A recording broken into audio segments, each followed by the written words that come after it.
Bonjour à tous, j'espère que vous allez bien. Bienvenue pour ce nouveau numéro de l'Exo de Colle, aujourd'hui numéro 112. Et pour ce numéro, je vous propose un très joli exercice de topologie qui va vous amener à vous poser des questions sur les notions d'ensemble ouvert, ensemble fermé et des liens entre ces notions et une autre notion de topologie que vous avez probablement déjà rencontrée. L'énoncé du jour est le suivant. Nous avons eux munis d'une norme qui vont nous former ensemble un R espace vectoriel normé. Et le but du jeu sera de démontrer que les seuls ensembles qui sont ouvert et fermé dans E, et bien c'est E tout entier ou le vide. Donc voilà, cet exercice, vous pouvez vous en douter, est un exercice qui peut s'attaquer plutôt en deuxième année de classe préparatoire, pour peu qu'on ait vu donc le chapitre de topologie, et notamment qu'on ait manipulé la topologie dans le cadre de R espace vectoriel normé. Bien entendu, la notion de topologie peut se définir en toute généralité en disant que vous prenez votre ensemble E et vous devez prendre un sous-ensemble de parties de E qui doit être stable par union dénombrable, stable par intersection finie, et qui doit contenir le vide et l'ensemble tout entier.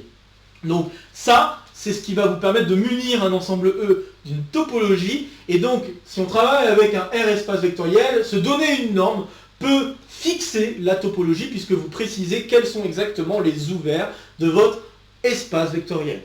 Et donc, les ouverts vont être donnés, notamment pourront s'écrire à l'aide de boules ouvertes. C'est les boules qui sont centrées en un certain vecteur et qui vont avoir un rayon donné, epsilon. Et puis, vous prenez tous les vecteurs qui se trouvent à une distance strictement inférieure à epsilon par rapport à x. Donc, c'est ça, se donner une boule ouverte. Et bien, en effet, n'importe quel ouvert de l'espace E va pouvoir s'écrire comme une union dénombrable de ces boules ouvertes. Donc ça, c'est un truc assez intéressant à noter. En fait, ces boules ouvertes forment ce qu'on appelle une base de la topologie qu'on a posée sur E. Un peu comme pour les intervalles ouverts sur R, ce qu'on appelle aussi les boréliens de R, pour la faire très courte. Bref, voilà, c'est vraiment derrière cette question de R espace vectoriel et de topologie, il y a vraiment une notion de topologie beaucoup plus grande et beaucoup plus générale qui se cache. Mais ici, dans le cadre de classe préparatoire grande école, on va s'intéresser donc à la topologie induite par la norme. Et donc, une des premières questions, en tout cas les premières questions qui devraient venir quand on commence à manipuler les notions d'ouvert et de fermé, c'est par exemple se poser la question, est-ce qu'il existe un ensemble qui est non ouvert, mais qui est aussi non fermé? Et donc cet exemple-là, si on y réfléchit un petit peu, on peut en trouver un. Si vous prenez R avec la valeur absolue, et que vous considérez l'intervalle par exemple 0 fermé et 1 ouvert, si vous prenez cet intervalle-là, alors je ne l'ai pas fait dans le bon sens pour vous, je pense qu'il faudrait que je le fasse dans ce sens-là, vous allez vous retrouver avec un ensemble qui est ni ouvert ni fermé. Donc ça par exemple, ça fait partie des choses qu'il faut savoir faire, et donc bien sûr on peut généraliser ça à n'importe quel R espace vectoriel de dimension finie, ça existe toujours des ensembles qui sont ni ouverts ni fermés. Après, il faut se poser aussi la question de comment on définit les ouverts, ça aussi c'est une question de savoir, par exemple, si je donne un élément dans l'ouvert, je suis toujours capable de trouver un voisinage ouvert qui est complètement inclus dans l'ensemble que j'ai. Et puis un fermé peut se définir par complémentarité d'un ouvert, donc on peut dire qu'un fermé c'est le complémentaire d'un ouvert, ou alors on peut aussi le définir de manière séquentielle, bien sûr, parce qu'ici on est dans un cadre de métrique, donc puisqu'on a en fait une norme ici. Bref, je ne vais pas me lancer à rappeler toutes les grosses définitions, je pense que j'ai déjà fait suffisamment de choses, mais ce que je veux vraiment signaler, c'est que des questions d'ensemble qui vérifient certaines propriétés liées à ouvert et fermé, ça devrait venir assez naturellement dès qu'on commence à étudier ce genre de choses, donc un ensemble qui est ni ouvert ni fermé par exemple, et un ensemble qui est à la fois ouvert et fermé. Et ici on va donc répondre à cette question et montrer qu'en fait, les seuls ensembles qui vont être ouverts et fermés pour la topologie induite sur un R espace vectoriel normé, il n'y aura que E et le vide. Alors, on verra, et ça va être un peu sous-jacent à la résolution que je vais vous proposer de cet exercice surtout, vous allez voir qu'en fait il y a une autre notion de topologie qui va se cacher derrière, et nous discuterons de ça une fois la résolution de l'exercice faite. Pour l'instant, je ne veux pas vous divulgacher la surprise. Je veux vous inviter d'ores et déjà à faire une pause sur la vidéo pour essayer de résoudre l'exercice par vous-même avant que je ne vous dise quoi que ce soit d'autre. Ok, j'espère que vous aurez essayé, je pense que c'est un très joli exercice, et en soi c'est pas un exercice si difficile que ça. Il faut quand même avoir la bonne idée, mais c'est pas un exercice si difficile que ça, pour peu qu'on ait en soi en tête l'idée principale pour la résolution. Et après, la grosse difficulté qui va se cacher derrière, c'est la rédaction. Je pense que c'est vraiment ça le point important de la résolution de cet exercice, c'est rédiger proprement la résolution. Donc là, je vais vous proposer donc une résolution. Et l'idée sous-jacente que je vais émettre, c'est la suivante. Il faut jouer avec la frontière. Alors, c'est quoi la frontière d'un ensemble?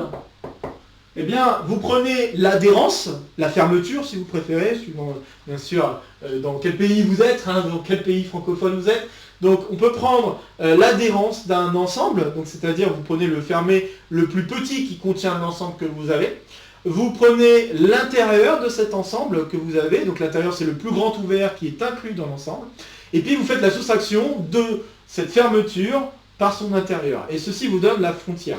Et donc, le problème avec la question de la frontière, c'est que vous allez pouvoir jouer avec cette frontière et vous rendre compte que cette frontière, elle n'est pas très très bien définie si vous travaillez avec un ensemble qui n'est ni E ni le vide. Globalement, c'est l'idée. Maintenant, comment mettre en avant proprement cette idée? Parce que bon, peut-être que certains d'entre vous se sont dit « Oh, je vais jouer avec la frontière de F et la frontière de E-F », mais c'est pas si évident de se rendre compte que ça va mener à une contradiction. En tout cas, juste en jouant comme ça, c'est pas très évident. Donc là, on va faire quelque chose qui va mettre en avant que, en effet, on a un problème avec la frontière. Et donc, pour cela, je vais faire une preuve par l'absurde, on s'en doutait un petit peu, je pense. Supposons, par l'absurde, qu'il existe un ensemble F qui n'est pas le vide et qui n'est pas E tout entier, mais donc bien sûr avec ses inclusions, qui est ouvert, fermé. Bon, un truc que je ne vais pas faire qui est normalement trivial, c'est que le vide et E sont bien évidemment des ouverts fermés. Je ne vais pas le faire, je pense que c'est normalement assez évident, ça fait partie même des premières propriétés qu'on rencontre, soit par rapport à l'espace topologique, on vous dit tout de suite que vide et E doivent être dedans, soit par rapport aux définitions qu'on peut poser de boule ouverte et de boule fermée, ça aussi c'est assez évident, donc il n'y a pas de difficulté non plus là-dedans. Bref, donc ces ensembles-là c'est ouvert et fermé, je prends un ensemble F qui est ouvert et fermé, et il faut tout de suite constater que le complémentaire est aussi ouvert et fermé. Ainsi, E moins F est un ouvert fermé non trivial. Donc quand je dis non trivial, j'entends ici que c'est ni le vide, ni E. Alors ce qu'on va faire, c'est la chose suivante. Et je vais schématiser ce qu'on va faire pour que vous compreniez clairement ce qui se passe. Imaginons là ce gros rectangle, c'est E. Dans E, on a des morceaux de F. Donc les morceaux de F, ça peut ressembler à des trucs comme ça, éventuellement comme ça. Voilà. Donc voilà, ça c'est les différents morceaux que je suis en train d'assurer, ce serait grand F, ok. Et puis vous pouvez prendre, puisque F est non vide, vous pouvez prendre un élément dans grand F, donc je vais l'appeler X. Vous pouvez prendre un élément dans son complémentaire, Y, puisque le complémentaire est non vide également. Et ce que vous pouvez vous amuser à faire, c'est dessiner ou considérer le segment formé par ces deux éléments. On va l'appeler gamma. Pour définir ce segment, c'est pas très difficile, donc soit gamma, la fonction qui va de 0,1 vers E, et qui à t associe 1 moins t, x plus t, y. Et on va s'intéresser à un truc en particulier, on va s'intéresser notamment, alors bon, c'est un choix parmi d'autres, on va s'intéresser notamment au dernier moment où on est encore dans F. Et donc, ce dernier moment, on peut l'appeler gamma tau, et ce taux, en fait, ça va donc être le sup des valeurs t, tel que gamma de t est dans F. Ok, donc c'est ça qu'on va regarder. Donc, soit tau égale au sup des t dans 0,1, tel que gamma de t est dans F. On peut constater d'ores et déjà que cet ensemble est non vide, parce que gamma de 0 est dedans, donc vous savez que 0 est dans cet ensemble. D'accord? Puisque gamma de 0 c'est x, et x vous savez qu'il est dans F. D'accord? Et cet ensemble-là est un ensemble non vide et il est borné, puisque c'est dans l'intervalle 0,1. Donc c'est un ensemble non vide borné. Donc ensemble non vide borné de R. Donc ça admet automatiquement un sup. Donc ça fait sens de parler du sup, et donc ce taux est bien défini. J'ai oublié de le mentionner, je vais le mentionner maintenant, soit x dans f et y qui n'est pas dans f. Voilà, comme ça, juste pour que ce soit clair par rapport au dessin et la rédaction qui s'ensuit. Donc j'ai ça. Et maintenant, ce qu'on va faire, c'est qu'on va se poser la question, dans quel ensemble se trouve gamma de taux? C'est-à-dire donc jouer avec la frontière. C'est exactement l'idée sous-jacente. Donc jouer avec la frontière. Et on va se rendre compte que gamma de taux ne pourra ni être dans f, ni être dans son complémentaire. Et c'est ça qui va nous mener à une contradiction. Puisque f et le complémentaire de f doivent former une partition de E. Donc ça veut juste dire que gamma de taux n'a pas trop le choix, il doit forcément être dans l'un des deux ensembles. Sauf que, on va voir qu'on va avoir une contradiction suivant dans quel ensemble on est. Donc, je vais écrire. On sait que... Donc, on va s'intéresser...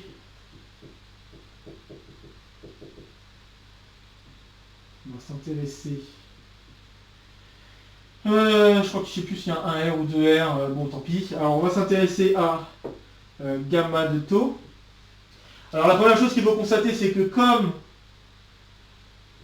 f et E moins f partitionnent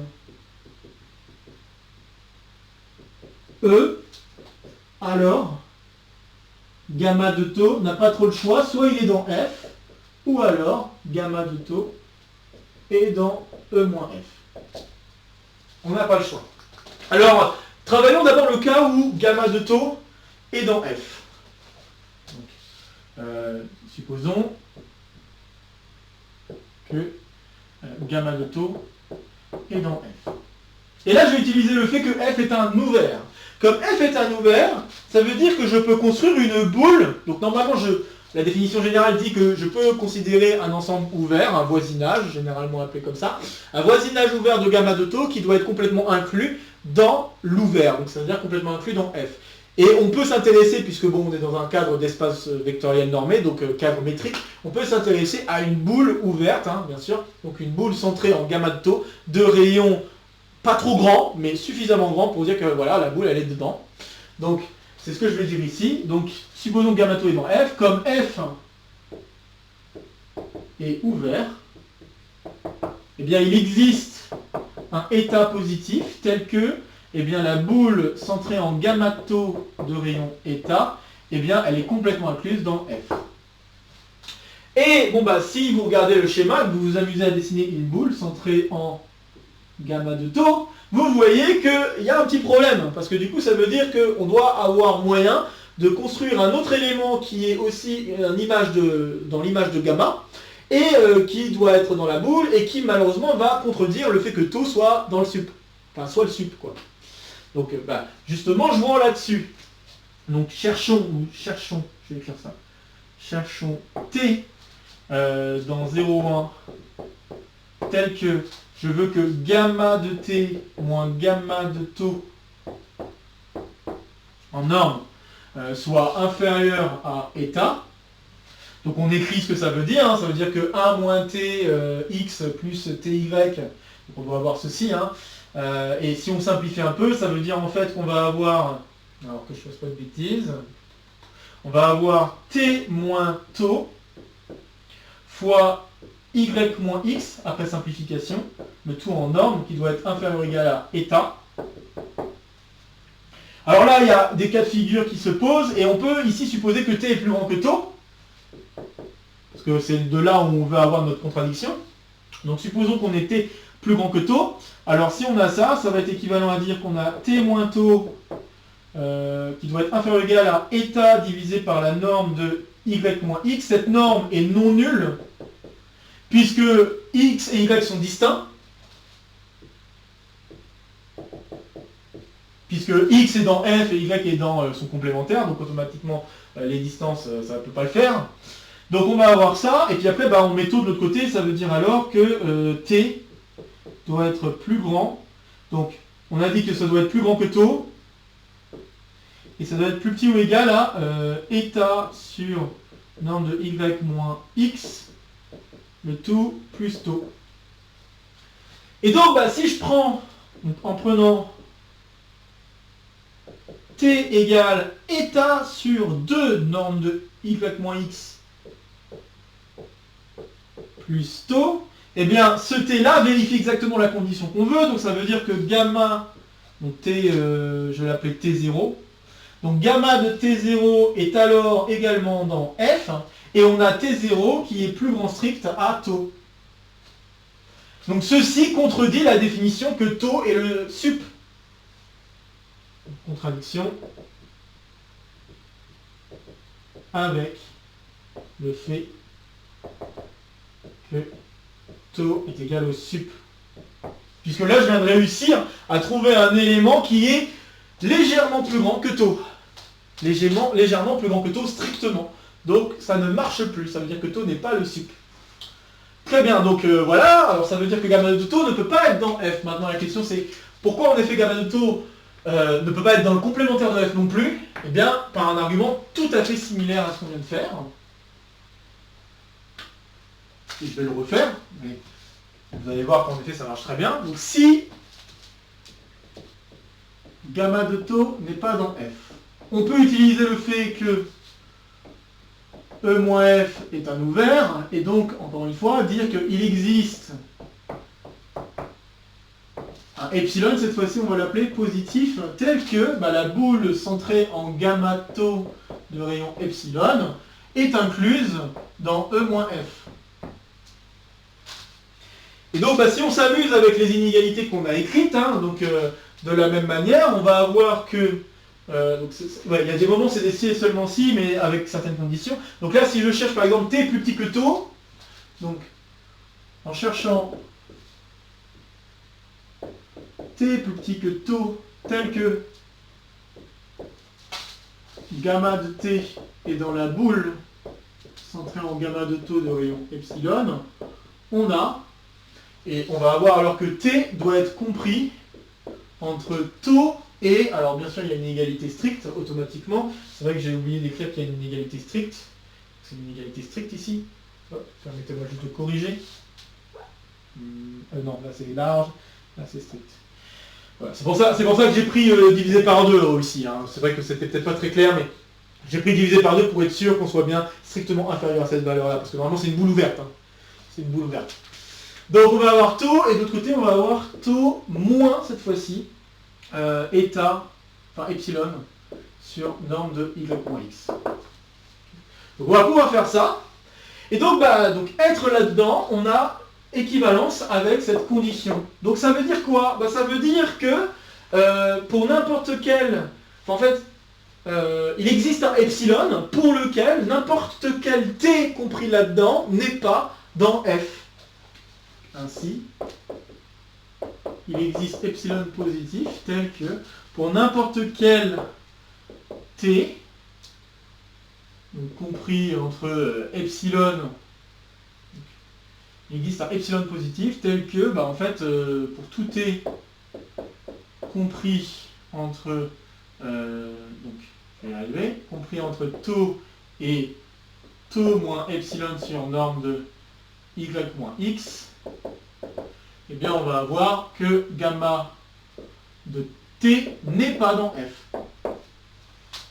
Mais ça contredit aussi la définition de sup, car si taux était bien le sup, normalement pour n'importe quel epsilon, il doit exister un t compris entre ces deux choses-là, tel que gamma de t est dans f.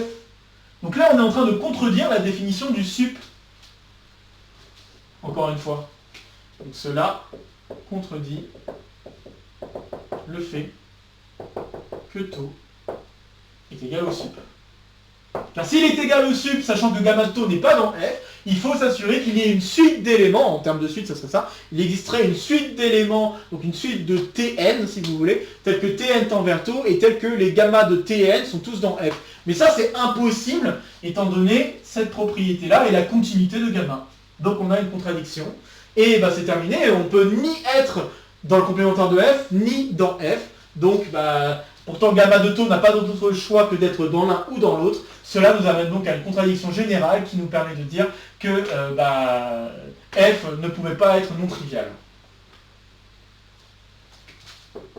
Donc, contradiction générale. F est égal à E, ou F est égal à vide. Et voilà, ceci conclut donc la résolution de cet exercice. Donc voilà, c'est un très joli exercice, hein, j'espère vous avoir convaincu là-dessus, ça vous amène aussi à vous questionner sur des questions d'ensemble ouvert, d'ensemble fermé, mais vous voyez, j'espère, qu'à travers cette résolution, il y a une notion qui semble se dessiner, et c'est la notion de connexité.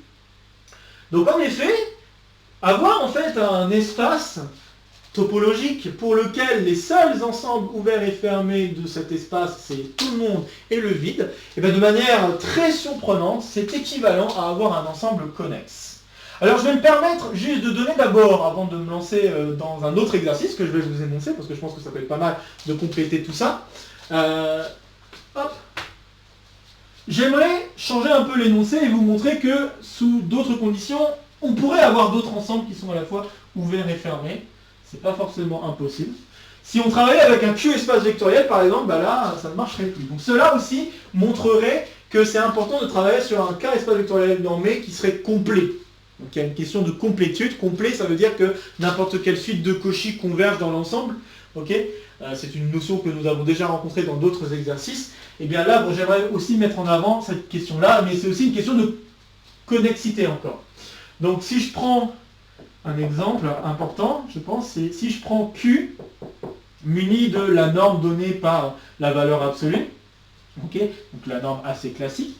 Donc ça c'est un Q espace vectoriel, ok. Et si je regarde par exemple l'ensemble des rationnels tels que si je mets au carré le rationnel, il va être inférieur à 2, et bien ça c'est un ensemble qui va être à la fois ouvert et fermé.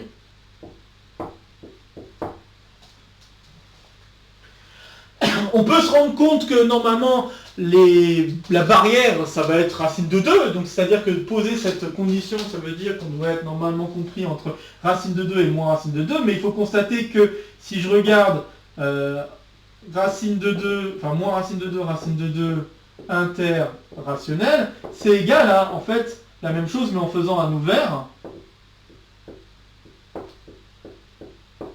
Et donc, il est assez clair que si je prends un élément dans cet ensemble, je peux créer une boule centrée en cet élément de rayon suffisamment petite pour que ce soit complètement inclus dans l'intervalle.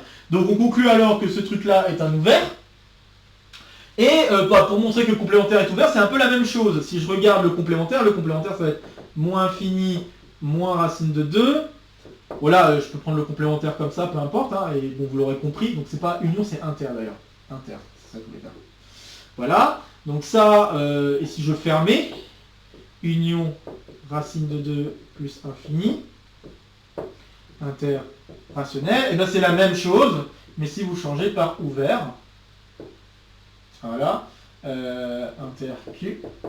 Et donc bon pareil, hein, dans cet ensemble-là, c'est assez simple de trouver des éléments, donc à chaque fois que je prends un élément dans cet ensemble, je peux toujours trouver une boule centrée en un élément de rayon suffisamment petit pour que toute la boule soit incluse dans l'ensemble. Donc voilà. Donc voilà, ça c'est un exemple qui vous met en avant aussi la question de connexité parce que Q n'est pas connexe. Hein. Ça c'est un exemple de Q qui n'est pas connexe. Et donc on commence à voir justement un peu plus, ce que je commençais à dire, c'est la question d'avoir un ensemble ouvert fermé. Les questions d'ensemble ouvert fermé, c'est lié à la connexité. Et donc, je vais rappeler un petit exode-call que nous avons déjà fait sur le sujet. C'était le petit exode-call numéro 47 où on vous donnait un exemple d'ensemble connexe qui n'est pas connexe par arc. Donc, je pense que ça peut être une bonne référence si vous voulez manipuler un petit peu de connexité. Et dans cette notion, en tout cas dans cet exercice, je vous avais donné une autre façon de voir la connexité. Et on va faire une équivalence. Donc, je rappelle le petit exode-call donc numéro 47. C'était un ensemble qui était connexe, non connexe par arc. Bon, vous remarquerez que dans l'exercice que nous avons fait précédemment, on a utilisé un petit peu plus, on a utilisé la connexité par arc. Mais en vrai, il n'y a que la connexité qui joue un rôle. Et donc, on va énoncer la chose suivante. Si j'ai E muni d'une topologie T, donc T, je vous rappelle que ça doit être un ensemble qui va former l'ensemble des ouverts, donc ça doit être stable, c'est les parties de E, c'est un ensemble de parties de E qui doit être stable par union dénombrable, intersection finie, et le fait que vide et E soient dedans, d'accord. Donc si je me donne ça à un espace topologique,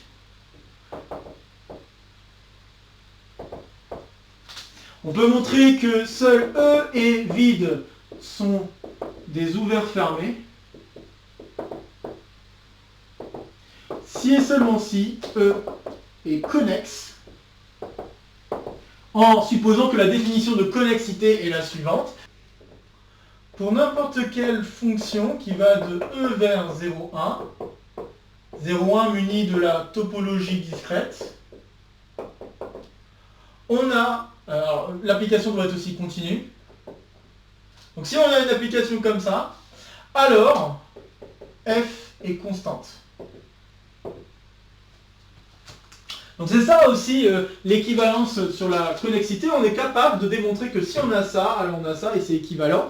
Alors je tiens quand même à signaler que cette définition de connexité est valide même si on regarde des sous-ensembles de E, alors que cette définition-là ne fonctionnerait plus. Puisque bon, en prenant des sous-ensembles de E, il peut se passer des choses un peu bizarres. On pourrait avoir des trucs comme ça où ici on a un seul point par exemple. Et donc ça pourrait être un petit peu problématique pour la question d'ensemble ouvert, ensemble fermé, hein, d'accord? Puisque là, on a un point qui est très embêtant par rapport à l'espace E. Donc, cette notion-là, pour définir ce qu'est un ensemble connexe, c'est problématique. Mais par contre, si on veut regarder l'espace tout entier et savoir s'il est connexe ou pas, eh bien, ceci est tout à fait équivalent. Donc, voilà, donc ça, je pense que ça peut être un truc bien à avoir en tête. Maintenant que j'ai fait ça et que j'ai dit ça, je tiens juste à préciser que la topologie discrète, ça signifie que toutes les parties de l'ensemble sont des ouverts. Donc ça veut dire en l'occurrence que 0, 1, vide, mais aussi le singleton 0 et le singleton 1 sont des ouverts. D'accord? Et quand on a une application continue, il y a notamment un résultat que vous devriez connaître, c'est que l'image réciproque d'un ouvert par une application continue est aussi un ouvert. Et c'est ça qui devrait vous aider à démontrer l'équivalence. Donc je vous invite à faire une petite pause là maintenant sur la vidéo pour essayer de démontrer cette équivalence avec le peu de choses que vous connaissez sur la topologie, donc notamment juste savoir comment les ouverts se comportent et cette question d'application continue. Donc juste juste en sachant ça, je suis sûr que vous pouvez vous en sortir. Donc n'hésitez pas à faire une pause sur la vidéo pour essayer de résoudre l'exercice par vous-même avant que je vous dise quoi que ce soit d'autre. Ok, j'espère que vous aurez essayé, alors preuve. Alors pour le sens direct, on se donne une fonction donc, qui va de E vers 0,1, toujours avec la topologie discrète, continue. Et ce qu'il faut constater, c'est que f-1 de 0 et f-1 de 1 sont des ouverts qui partitionnent. Donc ce sont des ouverts qui partitionnent en fait E. Et à cause de ça, ça veut dire que f-1 de 0 et f-1 de 1 sont tous deux des fermés, puisque ça veut dire que le complémentaire de cet ensemble, c'est cet ensemble. Donc complémentaire d'un ouvert, c'est un fermé. Donc ça veut dire que cet ensemble-là est un ouvert fermé, et donc par conséquent, c'est un ouvert fermé, celui-là aussi. Voilà. Donc ça veut dire alors qu'on a f-1 de 0 et f-1 de 1 qui sont ouverts fermés. Et donc par hypothèse, on sait que seuls E et vide sont ouverts fermés, donc ça va impliquer que soit f-1 de 0 est égal à E, et par conséquent f-1 de 1 c'est le vide, puisque l'intersection doit être vide, ou alors f-1 de 1 c'est E, et f-1 de 0 c'est vide. Dans les deux cas, on conclut alors que la fonction f est constante.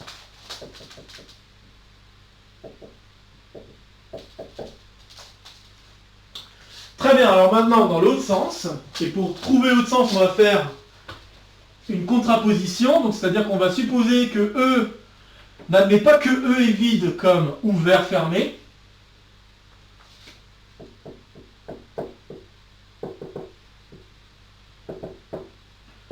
soit U ensemble compris strictement entre E et le vide ouvert fermé. Eh bien si on prend phi u, la fonction indicatrice, donc ça veut dire que c'est l'ensemble qui va de E vers 0, 1, et tel que si je prends x, je l'envoie vers 1 si x est dans U, et 0 sinon. Ok? Eh bien l'application phi u est continue. Puisque l'image réciproque d'ouvert est un ouvert. Et en fait, c'est aussi comme ça que topologiquement, on peut définir ce qu'est une application continue.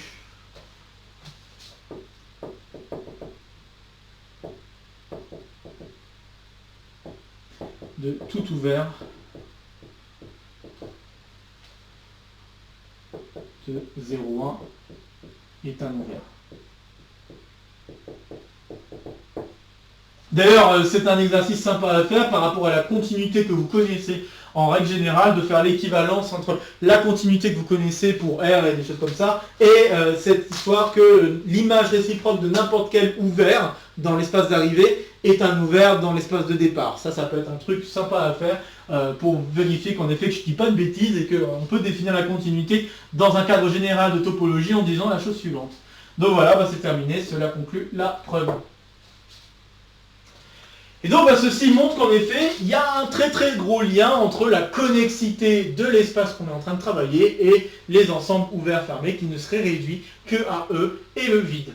Et donc c'était la remarque sous-jacente que vous devriez voir en fait à travers la résolution, puisque dans la résolution, on a utilisé un petit peu plus même que la connexité, on a utilisé la connexité par arc.